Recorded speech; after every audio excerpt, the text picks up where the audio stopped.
Bia Kamal Kanur Online TV kajan gwas me bana rach bana jeling angura kan konore rach mijiram jidit ka channel me gorejin bi subscribe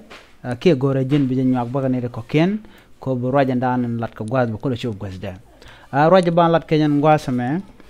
chala do chaga de ci bu jen ngwan wi kel wonno ka gwan wal ke spiritual leader ke ramadan en choro chaja gwang akut mitre wech kayot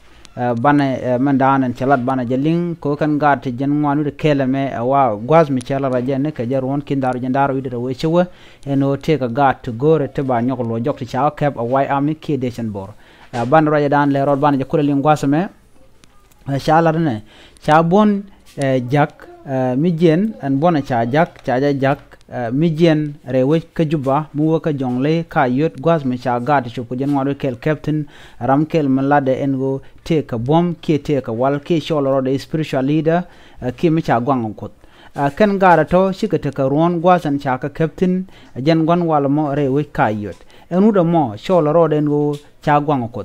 kan gara to ka gata cha nang a yot wai ami ka ron kindaru jendaru widero ke jechen bor dunga yot mentere we kapanye kang kana fashoda kantis kanal dang waraw te cha jak de chub nepan dundo chiren yalen te karek jeren yale chipen bor chala do jen pen ka chobo an tongomi an kwarda na woke kwara kona cha kwante we to kwarten kwara an rawde ka defense force general gabriel doblam kana ismail adok ala kwere ci kono commissioner kama yom county kanetin cha jakawre wech ka yot gwasan wa gad nungtin ken cha ka jak en wini ko bika wujek ka jen gwan wala mo kirama choro de sha gwang akus malagat nun ka je ne dial content ci gane ne ko ken wo kabro le ko ken cha nas tin jen ka penal apna la kum ci jen ba ki bon dan ci jen rewi ka penal ba tino ganung ko kimal men gor ke bititin rewich ka penal ki ka South Sudan rewi ka penal shiko ba en wijemi ko bu ko je ka jen wude shwal ke makwach jeram shwal ke spiritual leader jen am dan shwal ke to ye gok ko en gok mo shenok en wo bu ko je ka kume men tere we ka penal shi kume je shu jen che wo en wini ko ci wude mo ko jogo bana je kayot she kumen jen ka panal jogono bia bayeben kam gade shop ko jen ngwanu de kel te chao kep ne ka win tentere wech ka South Sudan ka kore ci kontwok ne ka kor ron faywe ki ron kin dara wi jen daru de ro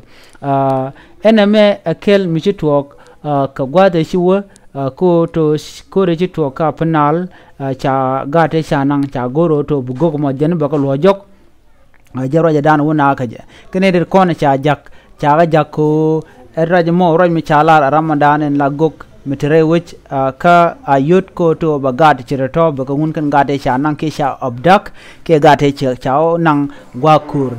kene to ko ken raja me jaro ja dan chalat ko to chinero shika wo shika jien shika shubka yod lo wa mal wa jalat ba gar jin ngone kel ba chuno mi jiram jidit ke jen channel me gorejin be subscribe gorejin bi je nyak ba ne ko ken gorejin ba bi notification bell bi je twain ko bi roy ne ko ne ba non ka biya ga chu je kamal chulo te lun ko share mi sharing biya te kamal